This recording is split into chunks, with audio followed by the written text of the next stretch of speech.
Good evening. I am your creepy counselor, and you have found yourself here in the Vale. Before I approve your visa to travel to the other side, take these. The creepy counselor pulls out a pair of yellow rubber duck arm floaties. As you go to take them from his hands, he suddenly pulls them back and tosses them to the side. What was I thinking? He scoffs. You won't need these where you're going. Take this instead. He now hands you a blank journal.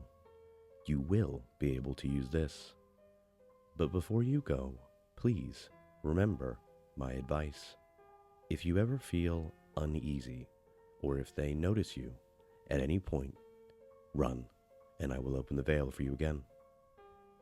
Death Row was the last home I had on dry land. Now, I'm locked in a cell equally as gray and bare. The only difference is, I'm below the surface of the Pacific in a lonely steel capsule. They lured me in with a chance at reducing my sentence by volunteering as a test subject for the Hadal Anomaly project. Cryptic, right? I won't detail the reasons for my imprisonment because from what I've been seeing and hearing, it doesn't matter anymore. The rest of the world may as well not exist. We disembarked, best part of a month ago? It's guesswork, but I think we're somewhere off the coast of Mexico, near the Galapagos Islands maybe.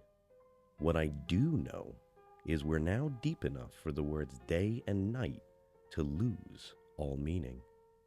There's not much to look at through the dinner plate porthole in my cell. Seems like a pointless investment if you ask me. The things I've made out from eavesdropping through the tiny gap in the doorframe are far more interesting.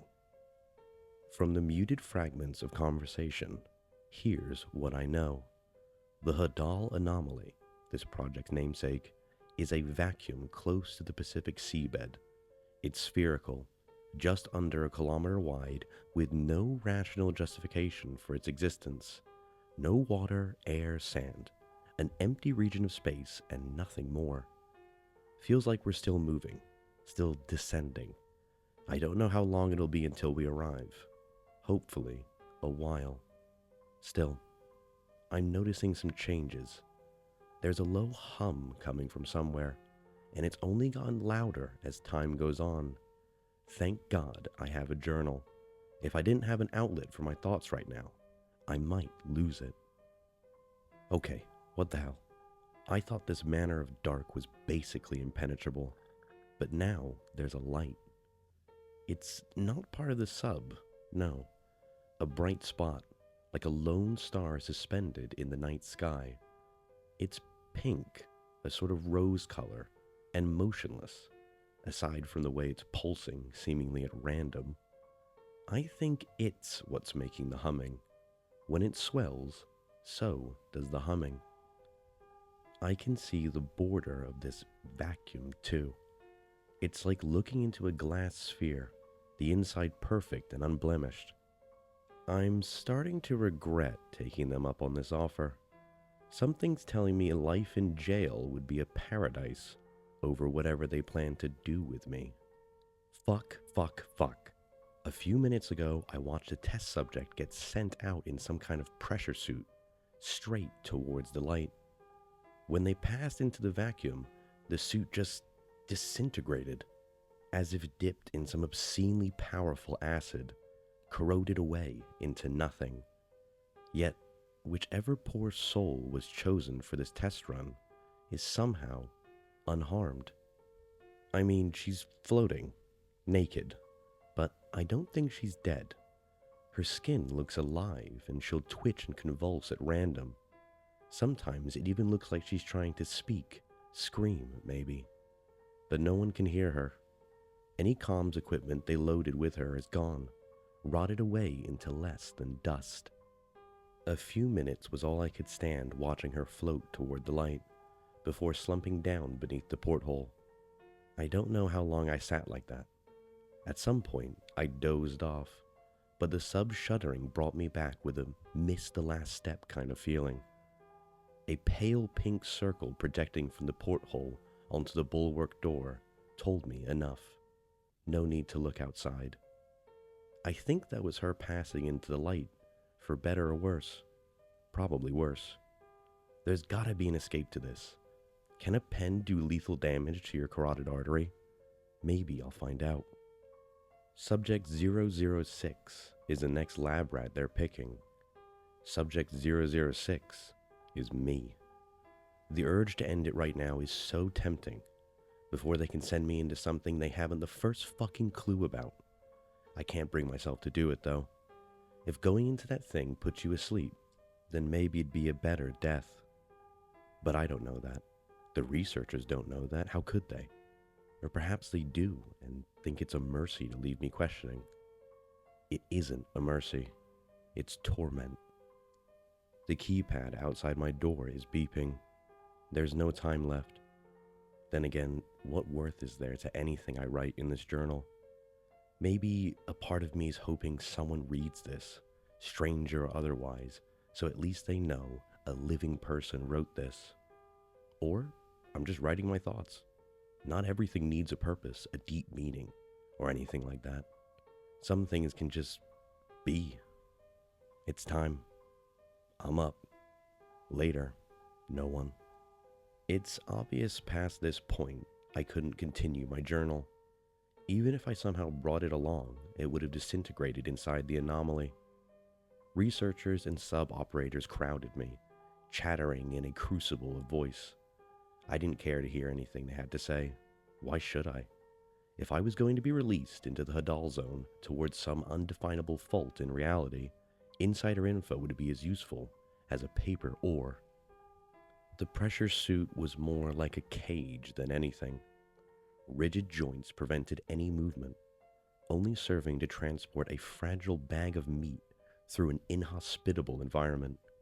It had a tether latched onto the back, yet another pointless addition to this whole thing. There was a cold rush as I hurtled out of the sub, not from the water around me, but dread. A dread nothing on earth, nothing natural, could instill. An endless thought loop cycled in my head, attempted rationalizations for what was about to happen. None of them were sufficient or even close to the truth. Slowly, I drifted toward the vacuum, the gradual inching closer. It was agonizing. Then, the instant I passed the border, everything went black. But only for a moment. My eyes opened, and what I saw was not the deep sea, nor was it a bright light. The rapture incarnate in every town, city, and village. I saw burning skyscrapers lighting up a starless night, underlined by a collective wail of humanity as they fled in absolute hysteria. A shape crested the city skyline, cloaked in an oily pall, something utterly massive, a shell splitting into 9 spirals. The military tried their best, but their bullets did nothing, and their missiles were whipped out of the sky by vast, mismatched limbs. Any ill-conceived providence was brushed aside as the shelled colossus swiped up men, women, and children alike, shoveling countless people into its pulsating, toothed sphincter. Every crushed bone, snapped joint, torn limb, I heard, screams and wails snuffed out. Violent creatures spewed from its fleshy openings, galloping and squirming through the streets, eviscerating anyone and everyone, some pluming smoke from its vesicle jaws, others spraying caustic fluids to liquefy flesh. Again, my eyes opened to full awareness. I tried to howl in horror and disgust of what I'd seen. Silence. It was only me, the emptiness, and the beaming light. Quickly as I'd awakened, I was plunged into another vision. This time, an underwater landscape greeted me. It was calm, rich in all manner of life, some big, some small, some hard, and some soft. The only violence was necessary predation. But what caught my mind's eye were a group of oddly humanoid creatures with coiling limbs tightened into familiar shapes, darting around with spear-like weapons, some carrying skewed fish down to a sprawling structure in the seabed. There was no time for peace or comfort. Once more, the dream fell into oblivion, and I was mere feet away from the blinding light. It shone with colors that shouldn't be, dancing across my vision, drawing me into its gravity. One last time, I blacked out. There was nothing to see, only a soft and distant voice. Enter the source, the zenith. A deep, rattling horn sounded from every conceivable direction, and then I was falling. Upon opening my clenched eyelids, I saw that place. Words can never do it justice, but I'll try my best. Encircling me, arcs of black fog on a galactic scale fed down to something beneath. I looked down, and the only thing I could think was every single star in the universe squeezed together into one immense mass of light and heat. It beamed with those same impossible colors, spinning around me in coronas the size of Saturn's rings. Soon, the light was all I could see, a perfect anti-void. I couldn't see, but I felt it. My body felt like it was expanding, stretching, tearing, mending, changing. And then finally, it was dark again, cold. I looked around. Darkness punctuated by a single rose light, glinting off of a curved metal object I recognized. As I approached, my arms came into view, lit up in violet hues. Well, they weren't arms, not really. Two long bundles of wiry tentacles pushed me forward. Yet, when I stopped to look at them, they twisted and coiled into shapes I recognized, arms and hands. Effortlessly, I soared through the brine to the submarine's bow, stopping at its glass dome and staring in. The very same scientists and crewmates who'd shoved me into the unknown milled around inside. One by one, they noticed me, freezing in a sort of horrified awe. I think I smiled, but I don't know what my face looks like now. Before leaving, I circled the sub and found the porthole to my holding cell. Inside, a gray square sat skewed on a sterile table. My new appendages slithered across the glass, smothering it in seconds and pulling with tiny suction cups. With little effort on my part, the window cracked and shattered, and I had to brace to avoid being sucked through jagged glass teeth. Foot-thick reinforcements slammed down around the bulwark door while red lights strobed and sirens blared.